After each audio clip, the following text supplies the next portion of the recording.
We shape your day. Good morning, Kenya. Every weekday morning on KBC Channel 1.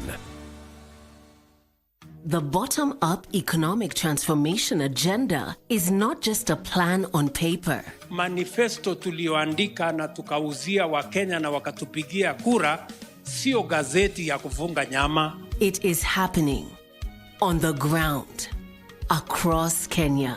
Enda subabogi Moriega Jodhurwa unjie Mugani Pamjambo. In agriculture, Turkana wameamkia mambo ya ukulima sasa. on our roads, Rami black anaingia hapa anagausha hapa. Wacha bana. in health, All our patients are in SHA 100%. in housing, Kutoa watu kutoka nyumba za mabati kuleta nyumba kama hii ya ghorofa ni kitu ya mzuri sana. in our markets, Umetukumbuka sisi mama mboga, shida zetu umezitatua. and so much more. It's a good thing the government inakuja mashinani na this is all what we have been requesting. This is transformation.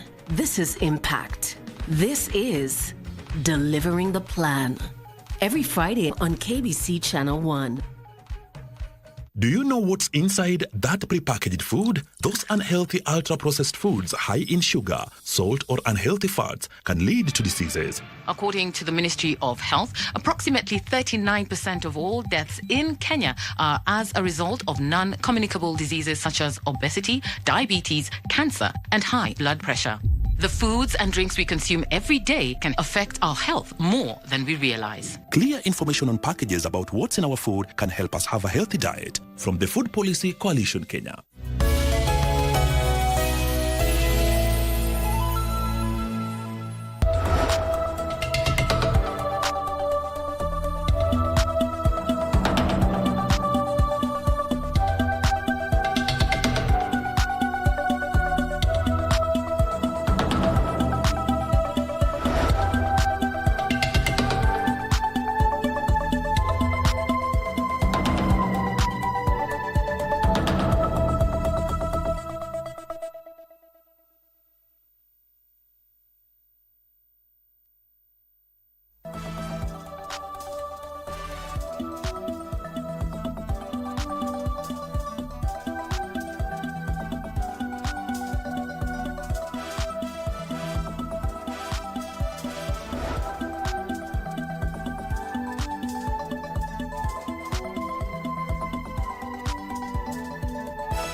It is the 13th of May 2026. You're just in time for news updates, stories that have been making headlines not just in the world of politics, but also what is happening in business and sports. Further on, Kenya has unveiled her candidate for the ICC position, while Nairobi Matatu operators have blamed the recent spate of attacks on the Kamagera gangs. Just a quick sneak peek onto what we have on Prime Edition tonight.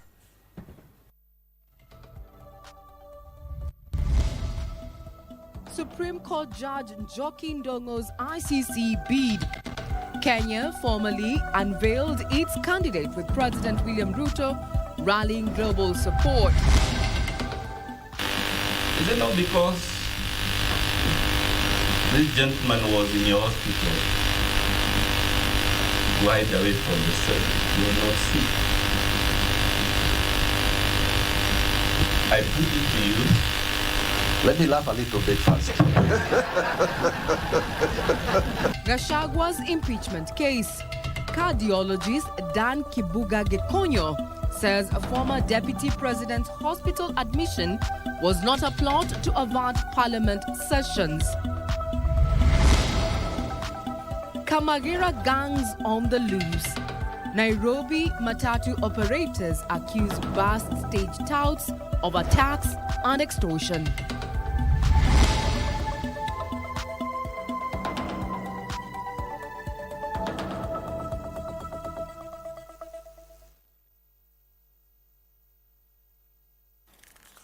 Good evening once again. I'm Regina Manyara and my colleague is none other than Lensa Odinga there on sign language. This is midweek news on Prime Edition.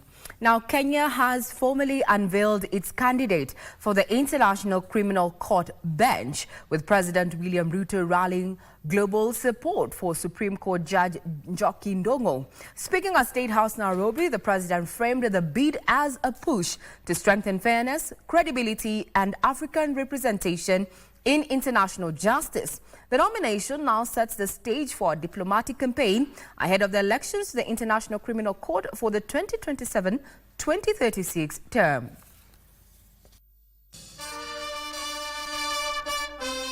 Kenya is stepping onto the global legal stage, presenting Justice Njoki Ndung'u as its official candidate for election to the International Criminal Court. By presenting one of our most accomplished and distinguished jurists, the Honorable Lady Justice Susan Njoki Ndung'u. President William Ruto used the launch to mount a broader defense of the ICC, stressing that its legitimacy depends on fairness, independence and equal application of the law, amid long-standing criticism of perceived bias in global justice systems. I have listened very carefully to the track record of Njoki Ndung'u, and I have carefully also listened to her vision about what she wants to do at the International Criminal Court. And they are persuasive, coherent, and meaningful. The president also pushed for stronger African representation, arguing the continent must move from being the subject of international justice to shaping its direction, especially as many ICC cases have involved African nations. Africa, therefore, cannot remain merely the subject of international justice. Africa must help shape international justice. And I believe firmly that the candidature of Lady Justice Njoki Ndung'u is going to achieve this end. Justice Ndung'u's candidature is anchored on decades of legal and constitutional experience, from prosecuting serious crimes to shaping Kenya's 2010 constitution and serving on the Supreme Court. The judiciary invited expressions of interest from all judges of the superior courts, subjected the applications to rigorous evaluation by the Judicial Service Commission, and transmitted the 3 recommended candidates for consideration by His Excellency the President. At a very personal level, on behalf of the government of Kenya, you have our endorsement, support, and we are going to campaign for you. Her track record in advancing gender justice and legal reforms, including key legislation on sexual offences, is expected to form a central pillar of Kenya's speech to ICC member states. There are moments when we stand together as a nation, irrespective of all other considerations. This is one such moment. Kenya is now set to lobby state parties to the Rome Statute to back Ndung'u's bid in what could see the country secure a seat on one of the world's most influential judicial bodies. If elected, Justice Njoki Ndung'u will serve a 9-year term at the ICC as Kenya seeks to cement its role in shaping global justice and accountability. Ben Chumba, Prime Edition. We'll continue keeping tabs on that particular development. Now, the growing threat of misinformation, fake news and manipulation of online content took center stage Wednesday at the 2026 Pan-African Media Summit kicked off in Nairobi. Addressing the delegates, Broadcasting and Telecommunications Principal Secretary Stephen Iseboke said Africa must urgently strengthen information integrity systems to protect democracy, public confidence and credibility in the digital era. Calls to tame the rapid rising of unregulated digital platforms dominated the opening session of the annual Pan-African Media Summit, with stakeholders cautioning about the eroding of public trust and threat to democracy as a result of false information. Suddenly now, we are not, it is in less than 1% of the world are people accessing whether they can access information. It is the integrity of that information that is at stake and that we must reflect about. And the consequences are real. The quality of the public debate, the trust in institutions, the security of elections are all affected. In his opening remarks, Broadcasting and Telecommunications Principal Secretary Stephen Saboke told delegates that the digital revolution has largely influenced how information is produced, distributed and consumed, hence the need to rethink regulation and accountability mechanisms. The future African media ecosystem must therefore reset on 3 pillars. Number 1, trust, safeguarding credibility and public confidence in the information systems. PS Saboke noted that with the expansion of technology, the society is more exposed to dangerous misinformation. According to the PS, many Kenyans are still struggling to distinguish genuine journalism from AI-generated content, creating what he termed a serious verification gap. We really have to choose truth in the midst of all this confusion, especially when there's so much, sometimes deep fakes and all that, and sometimes you have to fact check before you actually authenticate whether what you're reading online is fact or fake. In Africa, we have witnessed how coordinated disinformation campaign distort public policy debates and public policy in making, scare away investment. Governments must protect the information environment without restricting legitimate speech. Technology companies must design and operate their platforms in ways that do not reward deception or hatred. The summit, which brings together journalists, editors, regulators, policymakers, and technology experts from across the globe, continues tomorrow with discussions expected to focus on AI governance and media sustainability, among others. Joseph Wahungu for Prime Edition. The era of information and misinformation. Now, cardiologist Dan Kibuga Gekonyo was tasked to explain whether the admission of former Deputy President Rigathi Gachagua to Karen Hospital was a plot to shield him from attending impeachment sessions in Parliament. Dr. Gekonyo, who also disclosed that he has been a personal doctor to Gachagua for 20 years, defended his summary of the medical document that had been contested by the August House and Senate. And as Ruth Wamboi reports, the courtroom was lit in laughter several times during the cross-examination as the cardiologist humorously clarified the identity of the patient RG, among other issues. Rigathi Gachagua once again arrived in court for the third time since his impeachment proceedings began, accompanied by his wife and political allies. Shortly after, a senior cardiologist, Dr. Dan Gekonyo, who had been summoned last week to appear, took to the witness box for cross-examination. And what is the discharge date given in the medical summary? November. That's actually 34 days later. Correct. Correct? Yes. You have now attempted in your exam in chief to explain the discrepancy. Not attempting, I did explain. Okay. Counsel Muthomi Thiankolu poked holes in the use of the initial RG by the cardiologist on medical records, arguing it did not clearly identify the anonymity of the patient. And we mean patient RG, whose identity we don't know. Which I can confirm.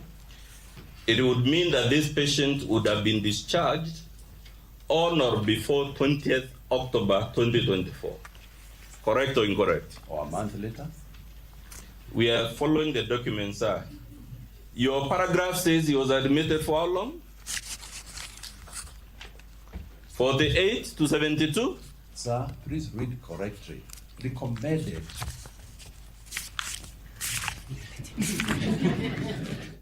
Dr. Gekonyo was also tasked to explain whether he was a conduit of hiding Gachagua from the impeachment sessions. Have you attached the images? Let me laugh a little bit first. Trust me, I too have been laughing about it. On their part, the National Assembly and the Senate councils in the afternoon submitted that public participation was done to the maximum threshold. None of the members of parliament complained that the views of the deputy speaker influenced the decision that was made by way of voting. The respondents also want the petitioner fined for stating the internal standing orders relied on by the two houses during impeachment are unconstitutional. Had the Senate proceeded by way of special committee, the committee would be acting as an agent of the House. And the standing orders, my lords, reinforce that committees consider matters and report back to the House. And usually, when a committee undertakes the work of impeachment, for instance, the report then would be tabled in the House for adoption or rejection, my lord. They further urges the court to dismiss the case and not to interfere with the discretion exercised by the Senate impeachment chamber. All the petitioners are saying are speculations and they are not anchored on any basis. On that ground, we urge you to dismiss their issues as raised in their petitions and most obliged. In the case, Gachagua wants compensation for the time cut short in the DP's office, benefits accrued and damages. The hearing continues Thursday, 14th May 2026. With the parliament distancing itself from acting as a lynch mob of the executive to the former DP, Gachagua's legal team maintains that the House erred in law by conducting the impeachment the plenary way. All eyes are now set on the three-judge bench to balance the wheels of justice. Ruth Wamboi reporting from Milimani's High Court. Now from the courts to matters transport, where Matatu operators in Nairobi are now urging authorities to save them from alleged illegal gangs operating at bus stops by the nickname Kamagera, who they accuse of forcefully obtaining money from PSVs. They also allege that traffic police officers have continued to extort their businesses, leaving them with no or little earnings.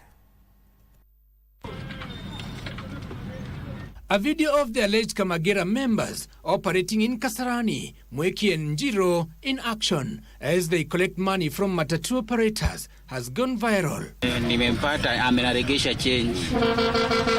The video further shows the touts engaging with the Matatu operators, perhaps demanding their share after a few passengers board the said Matatu. This is the predicament of most Matatus plying Nairobi routes. Serikali tafadhali, ikuje ituondolea hawa watu. Sababu wale abiria wanakuweka kwa stages. Kila abiria anajuanga mahali anaenda. Na zile gari zinasuburiwa sana ni za MNK Sacco. Ukishukisha hutabeba. In Kasarani, Mweki and Njiro routes, the situation is no better. Matatu operators are decrying harassment by the groups they term as gangs nicknamed Kamagera.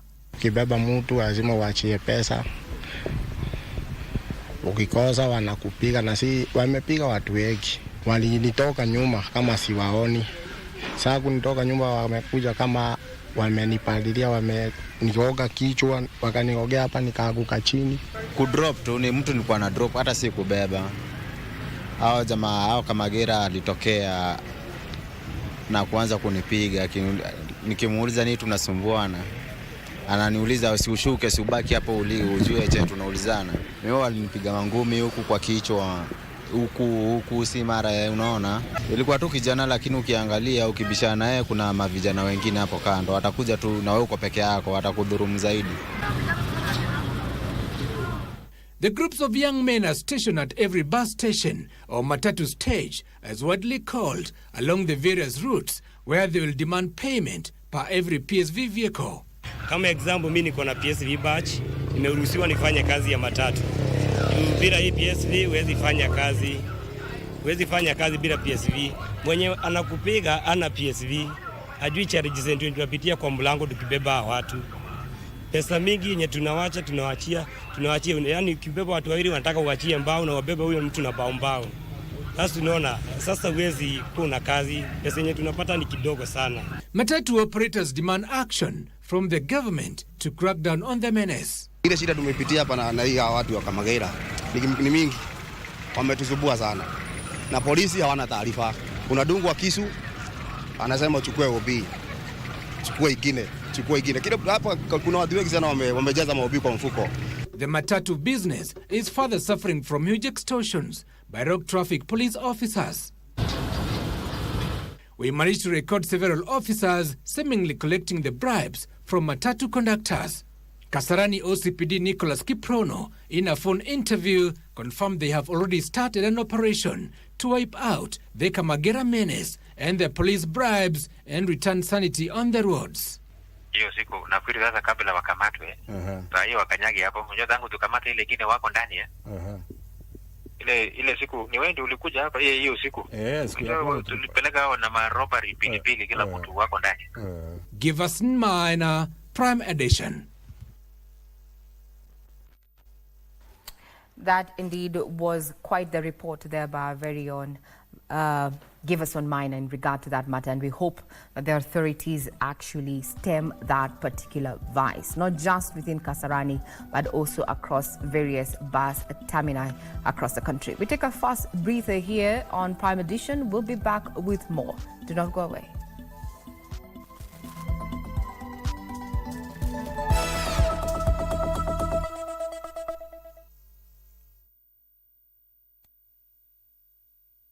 Nairobi, your time is now. Masani ya kutoka blog na KBC imeamua lazima uomoke. Tutakuwa tunakaa mtaa yako kukuomosha very fast. Jibu maswali zangu 3 to 2. Tuoneka kweli wewe ni true fan wa KBC Channel 1. Na ukizipata 25K ni yako. So make sure una watch KBC Channel 1. Alafu kinicheki kwa streets. Niulize kana kuomosha leo. Omoka na KBC Channel 1. Wanga bad ni mbaya. Wakenya, ni wakati mwingine wa kuhakikisha kuwa umefile KRA returns. Je, uko rada una challenge yoyote? Usiwe na shaka. KRA wakishirikiana na KBC Channel 1 wanakuja hapo ulipo kusaidia kufile returns na kulipia ushuru wako. Jiunge na msafara wa KRA Roadshow, uwe fiti mambo ya returns. Alhamisi ya tarehe 14 mwezi Mei tunazuru eneo la Isiolo. Msafara wetu utaanzia katika eneo la Bula Pesa. Kisha tuingie sokoni, Pepo la Tumaini, Soko Mjinga, KPLC, Red Cross, alafu tapenyeza hadi Burata. Baadaye tutaelekea katika eneo la Ngare Mara. Tarehe 30 Juni iko mlangoni. Usingoje hadi dakika za mwisho. File KRA returns mapema. Ishi bila stress. Jijue, jibeta. KRA, tulipe ushuru, tujitegemee. Welcome back to Semana Spokes. Semana Spokes is the platform where Wananchi engage, query the government, and the government responds. It's your time to be informed. Don't miss Bonga na Gava every Thursday at 8 p.m. only on KBC Channel 1. Semana Spokes.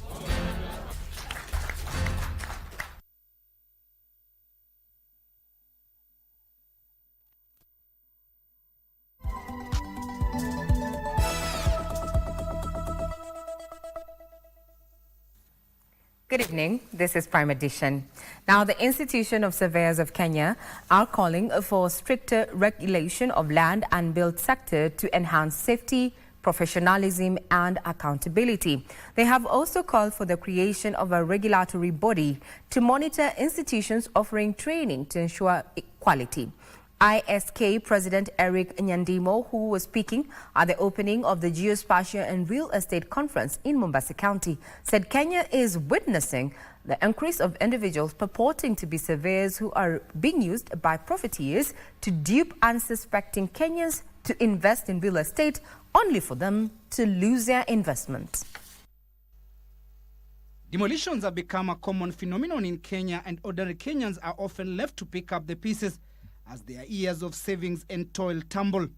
The sorry state of affairs have raised concern among surveyors of Kenya, who are now calling for the amendment of the Commission of Higher Education Act to have professional bodies have a say in sector regulations. There's no need of parents spending a lot of money educating their children on courses that at the end of the day they cannot be registered. This is something that needs to be arrested, and there's no need of creating many bodies at the end of the day which do not help in this particular process. ISK President says unless the issue of quacks is decisively handled, the real estate sector will continue to suffer a trust deficit.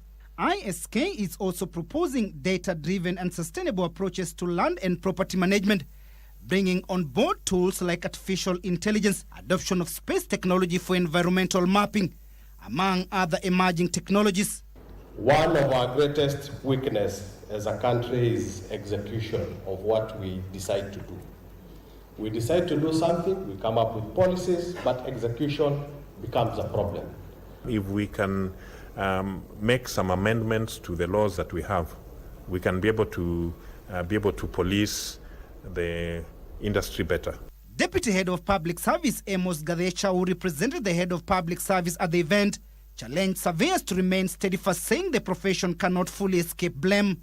I've told the EACC to investigate land registrar because there's an outcry where that officer is. And preliminary investigation is showing that the officer has over 1,000 acres of land. Yeah? Many houses stranded all over wherever the officer has worked. And you wonder, how has that officer been able to accumulate all that? The inaugural conference under the theme Shaping Kenya's Geospatial and Real Estate Future seeks to explore emerging trends, challenges and transformative opportunities in Kenya's land and real estate sector. Now, the Ministry of Information, Communication and Digital Economy has pleaded with Kenyans to embrace laws adopted to secure the online space. Cabinet Secretary for ICT, William Kabogo, will, while responding to concerns raised by senators on safety of the internet space as the country gears towards the electioneering period, said though the ministry is putting in place measures to address misuse and abuse of the internet space, challenges still abound, citing ongoing court cases around certain proposed laws.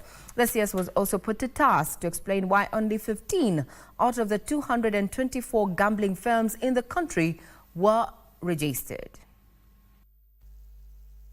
Wednesday morning, the Cabinet Secretary for ICT, William Kabogo, appeared before the Senate. Honorable CS, welcome back to the Senate.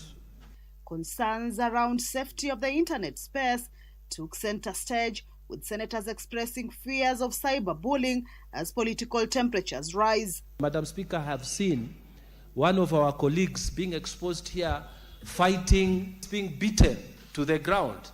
And then another AI-generated thing showing him beating his opponent. It's becoming nasty. What is the Senator, ministry your question doing? is very... Yours truly is actually, I am a culprit this week, Mr. Speaker, where something is circulating in social media that I was in a place somewhere, I can remind you, I don't know what it was, Mr. Speaker.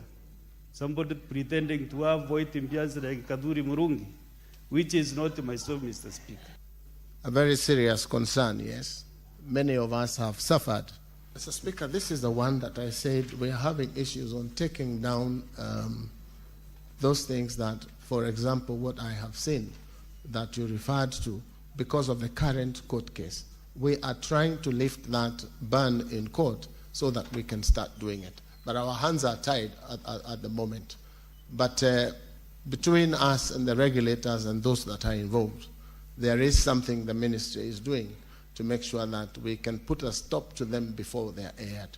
The CS was also put to task to explain why only 15 out of 224 gambling firms in the country were registered. I would want to know exactly who is supposed to deregister. Because they are out there collecting data from Kenyan citizens and mostly Kenyan minors. Changamoto, Mheshimiwa Spika, ni kuwa kila sheria ikiwekwa na ni sheria nzuri, Wakenya hukimbia kotini haraka na kuweza kusimamisha. Lakini Mheshimiwa Spika, nipeane ahadi hapa katika bunge la Senate kuwa wizara itakabiliana na shida hizi. On public Wi-Fi said to be non-operational, the CS cited maintenance challenges, pledging to upgrade the system. What we have proposed and are doing now in the ministry on the issue of public Wi-Fi, Mr. Speaker, is to give this Wi-Fi business to the young boys and girls where they are, for them to maintain on a small fee of about 5 shillings for anyone who wants to use this Wi-Fi. It's now undergoing public participation. State House had requested 20 billion shillings to fund its operations across the state lodges in the country for the financial year 2026-2027. Appearing before the National Assembly Departmental Committee on Administration and Internal Security, State House Comptroller Kato Olemetito stated that the Treasury had allocated 13 billion shillings, resulting in a shortfall of 7 billion shillings. In the last financial year, State House was allocated 17 billion shillings. The Comptroller further defended the recent cost of renovating State House Nairobi, noting that the changes were necessary. Kato further revealed plans to renovate other state lodges every financial year. In the current financial year, Kato says their focus is on renovating the lodges in Mombasa and Eldoret, as well as Kisumu and Nakuru lodges respectively. Kato further revealed that they have reacquired a 100-acre piece of land that was initially grabbed to build a state lodge in Kakamega County. In the attainment of its performance targets, it goes without saying, Mr. Chairman and Honorable Committee, that with limited resource allocation and such a big shortfall of 7.2 billion, definitely we will be affected in our deliverables and also in implementation of these programs in terms of our work plan. Now, State House, as now the house you feel proud as Kenyans when you receive presidents, instead of looking at the positives, they look at the cost. How much did it cost to do it? To actually do, to transform the facelift. That is Mombasa and Eldoret. The problem we are having is, as I said, they are very old.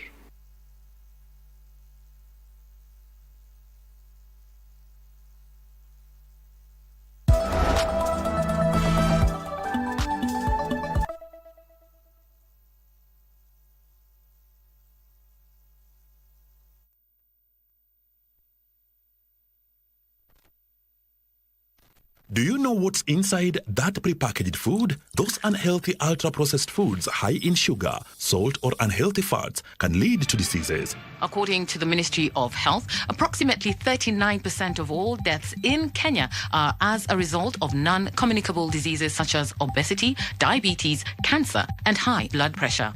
The foods and drinks we consume every day can affect our health more than we realize. Clear information on packages about what's in our food can help us have a healthy diet. From the Food Policy Coalition Kenya.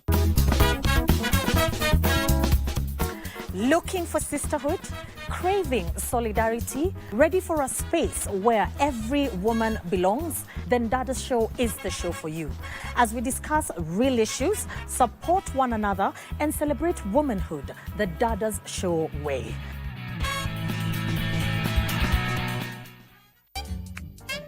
Your courier's here. That was quick. It's fine. No pressure, no pressure. But she really needs someone to go with her today. I know, I'll go. Nana, come here. Come help me out. You stay there. No. Just stay there. Do you listen to my mom or to me? When you're around to you, when she's around to her. You traitor.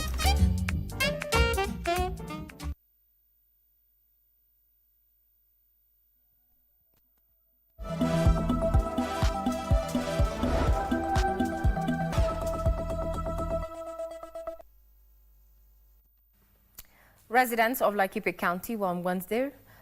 They braved the rains and chilly weather to update their records with the taxman. Despite the dampened mood, hundreds of taxpayers were assisted by the Kenya Revenue Authority staff to file their returns through the newly unveiled self-care plan. KRA and its media partner, the Kenya Broadcasting Corporation, are conducting a public sensitization campaign for taxpayers dubbed the Jijue Jibeta, with the caravan having several stops in Matanya, Ishuga, Baraka, Old Market, Leki and Nanyuki Town. Taxpayers have been called upon to leverage on the self-help plan to file their returns before the lapse of the June 30th deadline.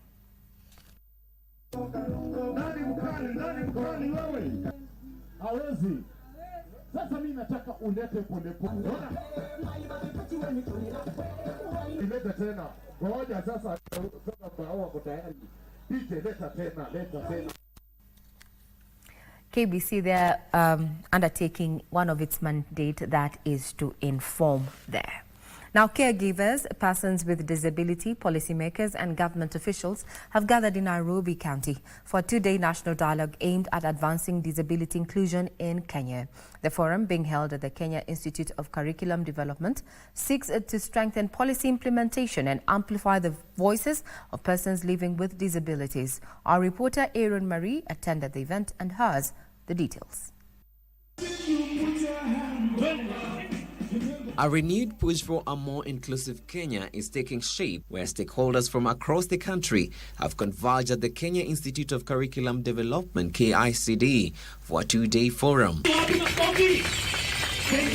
The event was officially opened by the chief guest, Michael Monene, the Chief Executive Officer of the National Council for Persons with Disabilities. As Huduma Kenya, we've embraced inclusion as per the Article 10 of the Constitution, where inclusiveness is a requirement. The role of caregivers featured prominently, highlighting their critical role in supporting persons with disabilities and calling for greater recognition and support systems. And we can never forget our caregivers. They play a very big role in the society to transform the lives of persons with disabilities. Representatives from the Huduma Kenya team outlined reforms already introduced to make government services more accessible. Tomorrow we'll be having the major conference where we'll be launching disability report and also having high-level engagement from the national government, county government, various stakeholders, so that we can be able to discuss and synchronize and understand matters of disability. For many participants living with disabilities, the forum provided a platform to be heard. Mambo mingi huwa yanapangwa ambayo persons with disability huanga tunakuwa nyuma nayo, hatunanga information. So that's why nimejisacrifice nikuje ndio nisikize. They noted that concerns raised during previous national dialogues had already been translated into real policy changes. Mwenye alikuwa last year na nikiona this year at least kuna change. As the discussion is expected to continue, Delegate says the goal is clear: building a Kenya where inclusion is not an inspiration but a lived reality for all. The National Dialogue of People with Disability has kicked off today as partners and people living with disability come together to celebrate the progress and also mark out the challenges they are facing as people with disability. For Prime Edition, I'm Aaron Marie. The government will increase budget allocation towards science, research and innovation from the current 0.78% to 1% to ensure research findings address societal challenges in health, education, agriculture and other sectors. Speaking during the unveiling of a knowledge hub at the Africa Population and Health Research Center, the Principal Secretary for Science, Research and Innovation, Professor Shaukat Abdul Razak, disclosed that underfunding has hindered research, making it difficult to address the societal challenges due to inadequate data. The Executive Director of the institution, Dr. Catherine Kyobutunge, emphasized that the hub offers an inclusive platform to converge ideas, where converging ideas and partnerships do happen, as well as generate African solutions to address African challenges. Here, government and partners, we are doing about 0.78% of the GDP. If you look at the Science, Technology, Innovation Act of 2013, we are talking of 2% of the GDP. The African Union made a declaration that every African countries need to spend at least 1%. So Kenya, we are not badly off, so to speak. So the gap is that from 0.78 to 1% of the GDP, moving to 2% of the GDP. The last, I would say, 5 years, we've been trying to see how to really engineer the African research and development ecosystem. And that's not an easy mandate, knowing the challenges that the research and development ecosystem faces on the continent. So we are trying to see how do we engineer the system that generates science, whether it's within academic institutions like universities whether it's within research institutions, but also how do we make sure that we connect universities and academics with communities who have the problems, who understand problems better, and also government which understands problems better, so that we don't do science for the sake of science.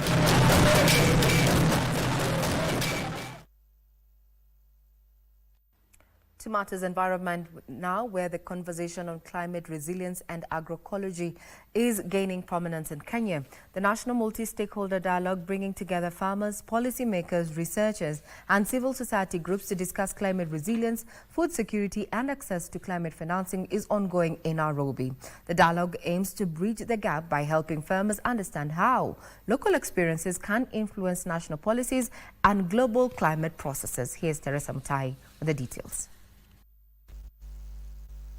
During an event in Ruiru, agricultural stakeholders launched a new training manual to help farmers understand how to access climate funding opportunities. Faith Ngige, the national coordinator for the Kenya Platform for Climate Governance, noted that farmers have often contributed to policy discussions at county and national level, but many say their voices are rarely reflected in final decision. They have made inputs to policy processes at the county and the national level, but unfortunately most of their submissions or inputs are never considered. So this workshop was about showing them how the national processes and the international processes affects the policies at the local level, and how the practice at the local level should influence what happens at the both national and also at the international level. When many voices come together, there is something that happens, and for this is evidence in Machakos, where there was no any agroecology strategy, and now they have started the process. Engineer Laban Kiplagat, the Agriculture Engineering Secretary at the Ministry of Agriculture and Livestock Development, noted that climate change continues to heavily affect smallholder farmers across Kenya, many of whom lack the resources to adapt effectively. Sometimes we would require also the farmers to know how to agitate for their rightful share. And one of the ways they are going to do that is to have this manual that can help them to see how they can also be part and parcel of the conversation of the climate finance that is going on. Different organizations have got funds, but how it reaches a grassroots farmer has been a bit difficult. We're able to put together a manual that then tells them how they can access these fundings, the pathways and the entry points, as well as how to navigate the complex process of climate financing. Charles Mwangi, the head of programs at Pan-African Climate Justice Alliance, highlighted agroecology as key solution to improving agricultural productivity while building resilience. The most important thing that we need to address are unsustainable agricultural production techniques, and that is why agroecology becomes so important. We have been also pushing for financing of agriculture within the framework of adaptation. Ni umuhimu mashirika ya serikali na serikali iweze pia kutenga fedha za kuweza kufadhili implementation of agroecology, ili huyu mkulima yale ambayo yako katika hiyo document iweze kuwa implemented. Climate justice advocates are now calling for increased adaptations financing in the form of grants to support vulnerable communities. Stakeholders note that financing is key in combating effects of climate change in the agricultural sector. For Prime Edition, I am Teresa Mutai. That now officially takes us to business, where the future of the Kenya Union of Savings and Credit Cooperatives hangs in the balance, with the government saying it faces liquidation. Cooperatives Cabinet Secretary Wycliffe Oparanya has told the Senate that the giant umbrella circle is insolvent due to huge debt and mounting claims. Once the pride of the savings and cooperative unions, the Kenya Union of Savings and Credit Cooperatives has fallen from grace to grass due to years of misrule and mismanagement. Last year, Cusco was placed under receivership after it failed to meet its financial and legal obligations. The government now appears ready to deal with the final blow to the union, with intentions to sell its assets and register the company. What the ministry is going to do, it will put in the newspapers the 2,000 SACCOs that have responded by making sure that their returns are up to date. And they will give 30 days to the balance of 12,000 to respond. If they don't respond in 30 days, we'll assume they are either inactive or they are not there, they are not operating, and therefore they will be clearly deregistered. Cooperatives Cabinet Secretary Wycliffe Oparanya has told the Senate that the funds raised for the union will be used to settle debts owed by the company. Sasa ilikuwa iangalie wale SACCOs ambao wana mali ya milioni 100 kwenda mbele. Ile recommendation ambayo imekuja sasa imesema shilingi ikiwa kwa banki na shilingi ambayo kwa cooperative siko sawa.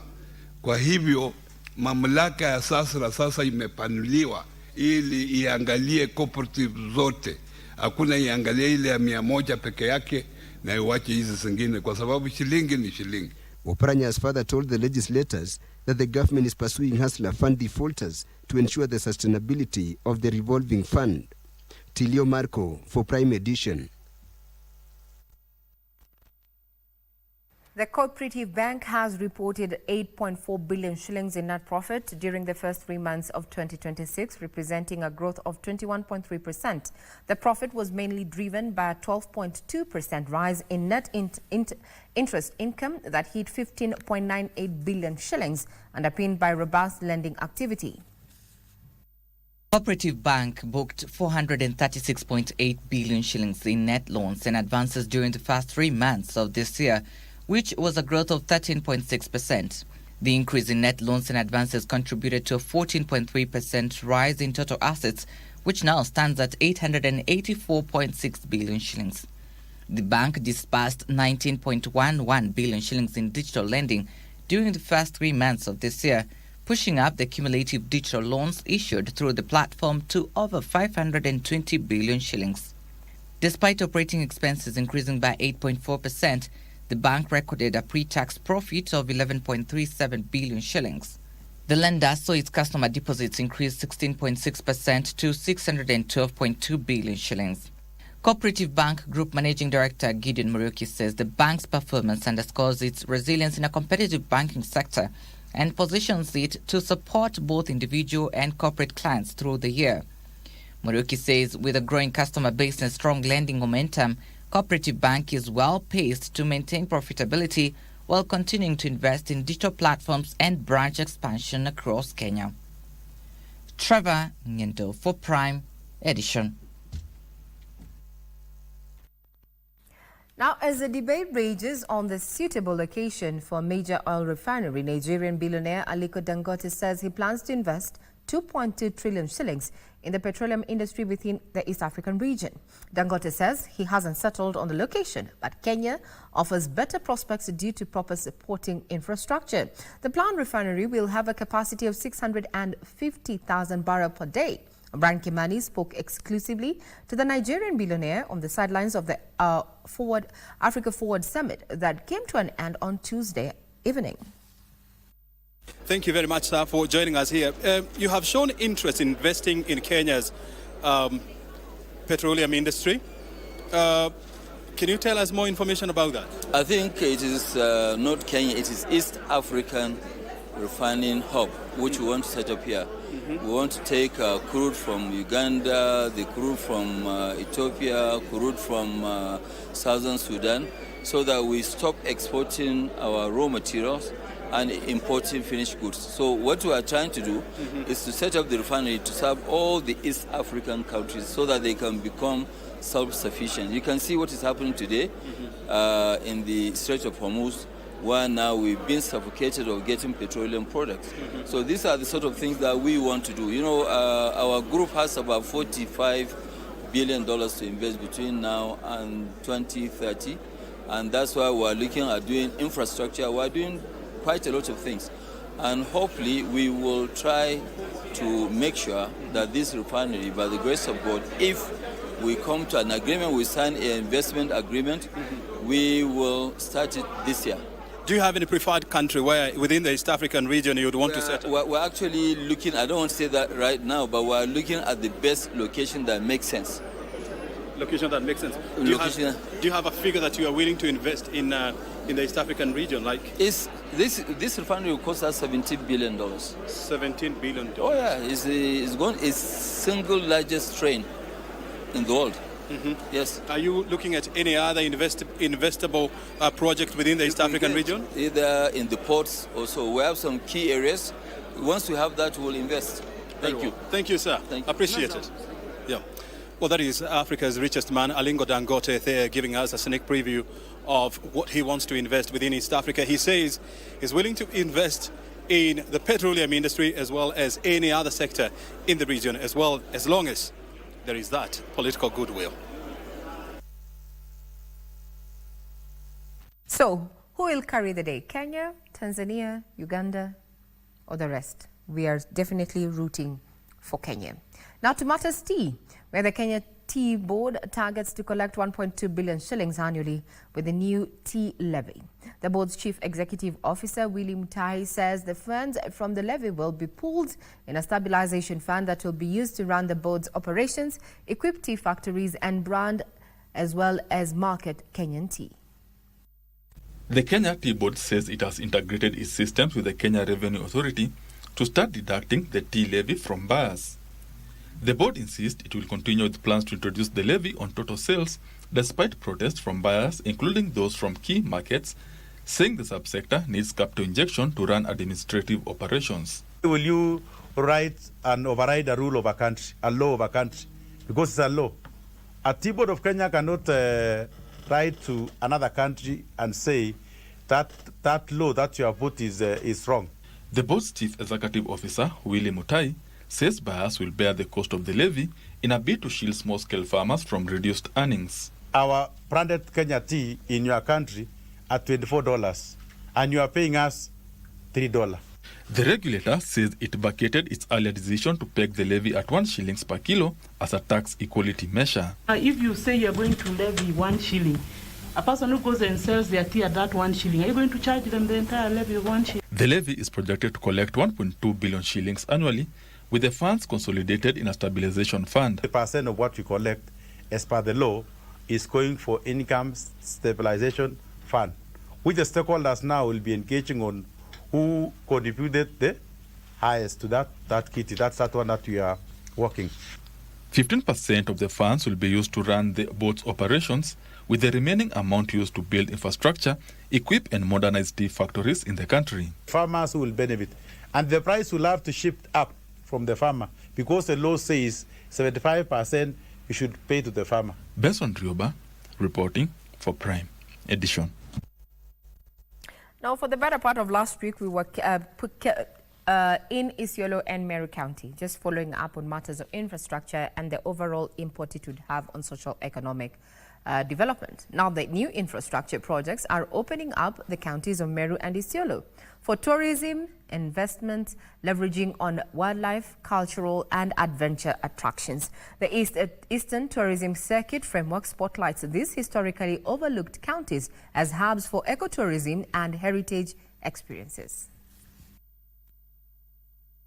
For decades, parts of the counties of Isiolo and Meru have not fully tapped their tourism potential despite their vast ecological, cultural and wildlife attractions. First of all, Isiolo is at the center of a country, of a Kenya, in that matter. There are a lot to enjoy here in Isiolo. We have Isiolo Airport, which is just some few, like 2 kilometers from here. We have other things. We have on your way to Marsabit, we have Samburu National Park. Poor road conditions and limited connectivity have led to long travel hours and high transport costs, which have impacted the region as a tourist destination. However, this is steadily changing, with the ongoing Horn of Africa Gateway Development Project expected to redirect travel to lower eastern and northern frontier tourism circuits. This road being positioned where it is, it's going to open us to huge potential that is in the north. Isiolo is positioned at the intersection of the Lamu Port South Sudan-Ethiopia Transport Corridor, the Isiolo-Mandera Highway, and routes connecting Kenya to Ethiopia and Somalia. Those projects, we have one advantage because we have accommodations and we have so many people who are coming from Nairobi, from Marsabit, especially the engineers, those people who are in the project, the business people, they come and spend here. They also come and they come with their families. Most of them come with their families because, as I've told you earlier, we have several incentives like swimming. Scenic routes linking Isiolo to Samburu and Marsabit are increasingly being highlighted for adventure tourism, rock climbing, photography tourism, and overland travel experiences. Place is good. The ambience itself, it's good. So it's one of the best places to be.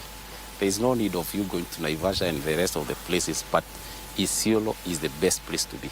That one you can bear witness. The project is stimulating service sector demand along towns along the corridor. Right in front of me is this particular piece of infrastructure that links Kenya to Ethiopia, and to my right, that links Somalia to Kenya. Once this particular project is complete, it no longer talks about connectivity, but also gives the people of Kenya, and especially this region, a lifeline of social-economic development. So the State Department of Agriculture, the State Department of Mining, the State Department of Lands and Physical Planning, all of them have to begin thinking in one direction so that we are able to do something out of the ordinary to spur the development and the economic well-being of this area, of course supported by the road infrastructure as it should be in the bigger picture of projects. The key component of the Horn of Africa Gateway Development Project is upgrading the 740 kilometers road corridor between Isiolo through Wajir and Mandera to bitumen standards. Regina Manyara reporting for KBC Channel 1.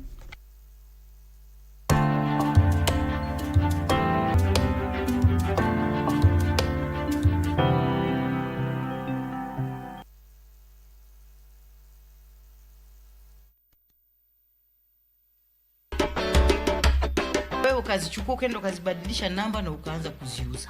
Ndio liibiwa? Mimi bado ibiwa nduzi. Kijana yako alikwambia liibiwa na nani? Ngo yele sikuwa na pen. Na hii pen. Pen. Apiko. Ndio tukapata wewe anatengeneza number plate, anabadilisha, anauza. Tembea polepole na mwendo wa haste ukienda nyumbani. How can pikipiki swim like a fish? Ilienda kwa mtu ikaenda ikiduguruma tu. Mzee, Bindu nilisema mvua inyeshe wakati ile uko kwa barabara. Si wewe ulisema kwani wewe ni nyesaye, ubenyezao wale mburi. Wewe wahitaji watatu ili kukamilika. Mimi nahitaji wawili. Wewe pia. Hivi Pili alikuwa yazungumzia ukweli? Ule. Wani? Na anafanya nini pale na Patel? Hata mimi nashangaa. Tusherekee kwa kuja kwa Sitara. My daughter.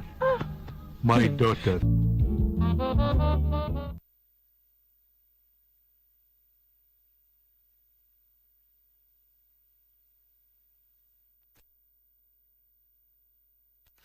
And thank you so much for staying with us. It is time for the latest from the sports world with me, Bernardo Kumu.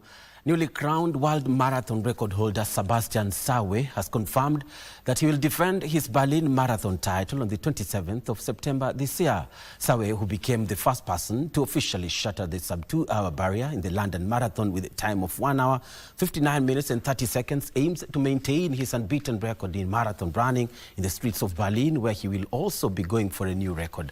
He won the 2025 Berlin Marathon in 2 hours, 2 minutes and 16 seconds, which was a world lead after Victoria's outing in London. He made his marathon debut in Valencia to emerge victorious with a world lead of 2 hours, 2 minutes and 5 seconds.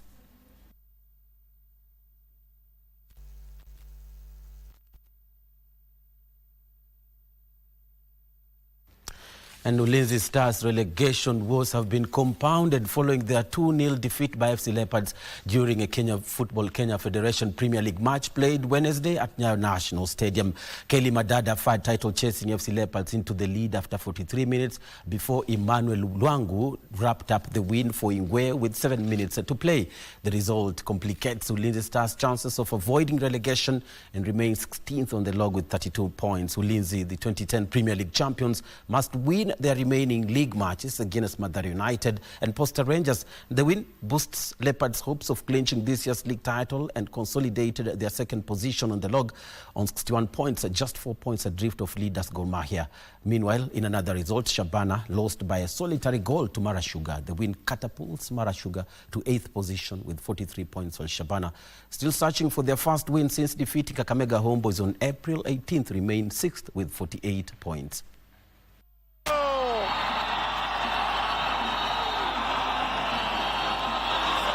Luangu aliruka free header.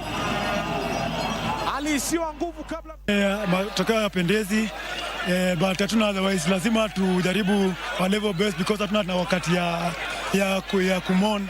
So ni up to wachezaji wangu tujaribu tusawi game haraka iwezekanavyo because kuna finali zingine 3 za kucheza, tuhakikishe timu haishuki kwenye daraja ya chini. Lakini sasa unapata kuna hizo lapses zilikuwa kiasi, maybe on the flanks ndio ilikuwa lazima tutumie hapo juu, ilikuwa ukiangalia katikati walikuwa compact kidogo, so ilikuwa lazima tujaribu vile tunaweza kufunguanisha, kwa sababu ukiangalia game ikianza walikuwa kwa shape, kila time kwa shape, so ilikuwa lazima tuwafungue wide.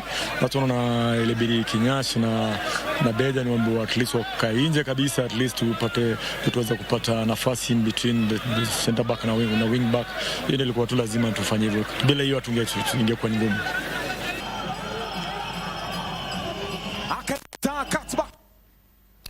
And Jeshi Stars of Tanzania revived their chances of advancing to the knockout round of the ongoing East African Netball Club Championship after defeating Kenyatta National Hospital KNH 48-37 in their Pool B match played at Ulinzi Complex here in Nairobi. The 7-day championship has attracted a total of 13 clubs drawn from Tanzania, hosts Kenya, Uganda and Zanzibar.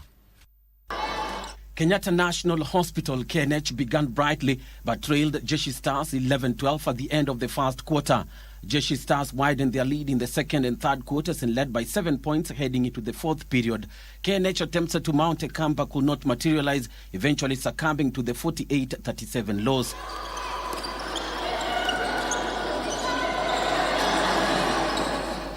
The defeat, a third straight loss for KNH, complicates their chances of making it out of the group stage. Hakuna kitu kingine ni kujituma, kwa sababu nilikwambia wakati nilianza hii interview nilikwambia hakuna kitu rahisi hapa. Timu zote zinajituma kivyao. So pia hiyo game tunangoja next na hiyo the other last game pia still ni kujituma kabisa, kwa sababu hakuna rahisi. Next match we are going to pull up. We are going to correct our mistakes and all shall be well. Jeshi Stars, who registered their first win after back-to-back defeats, stay in contention for a semi-final slot. Kwanza kabisa tulikuwa tunaanza mchezo wa kwanza, niangalia wapinzani na mchezo wa pili. Kwa kitu ambacho tumeenda kufanyia mazoezi ni mashuta wangu, nikiza jinsi ya kucheza na madefense wa Kenya ambao ni wazuri, na pamoja na madefense wangu niwaelekeza jinsi ya kukaba mashuta wao. Kwa hiyo ndio tulifanyia mazoezi tukapata ushindi wa leo. Ushindi huu ni umetupa sisi nguvu ya kuweza kupambana games zilizobaki na kuweza kushinda zaidi ya leo. The week-long championship, which is set to conclude on Saturday, has brought together 13 women clubs divided into 2 groups of 5 and 6 teams each. Top 2 teams will advance to the semi-finals scheduled Friday, with the winners qualifying for the final on Saturday. They have top quality here. Uganda, most of their, not even most, all of their team, national team players are in their clubs. So our girls have got a chance to interact and play with them. It's a championship that players are trying to showcase what they have so that their national coaches can see them and at least fit in the national team. The women's tournament is running concurrently with the men's club competition, which has attracted a total of 6 teams battling each other in a round-robin format. And now to soccer again, where preparations for the 2027 Africa Cup of Nations have been stepped up with the official opening of the local organizing committee safety and security workshop today in Nairobi, which is aimed at strengthening the country's readiness ahead of the continental tournament. Sports Principal Secretary Elijah Mwangi, alongside FKF President Hussein Mohamed, launched the workshop, bringing together key security stakeholders in a bid to strengthen the country's safety and security framework. Among those in attendance were the local organizing committee chairman Nicholas Musonye, senior security officials from the Ministry of Interior, and representatives from the United Nations Office of Counter-Terrorism. The stakeholders are expected to form the core safety and security committee that will be integrated into the 2027 AFCON LOC structure. And the discussion is to look on what we need to do so that we can have safe, secure, and memorable AFCON 2027. The team is prepared to review on the successes that we registered during CHAN and the challenges.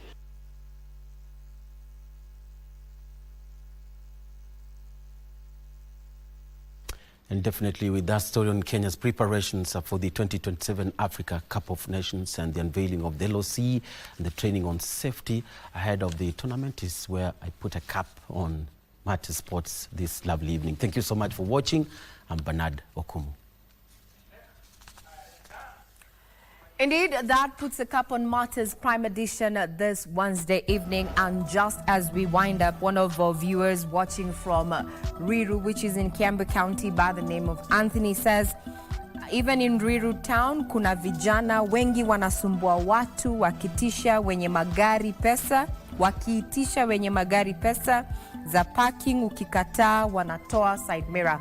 Well, thank you for that particular update. Since this is a development issue in as far as matters of transport and security is concerned, our reporter Giverson Minor is definitely going to pick it up. I'm Regina Manyara. My colleague has been none other than Lensa Odingo. Have a pleasant evening ahead.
Good morning. Good morning, Kenya. Wake up with Good Morning Kenya, the morning show that's got it all. We dive deep into issues shaping our country. Youth are a voice of a nation. What is the next step for the young people? Unpacking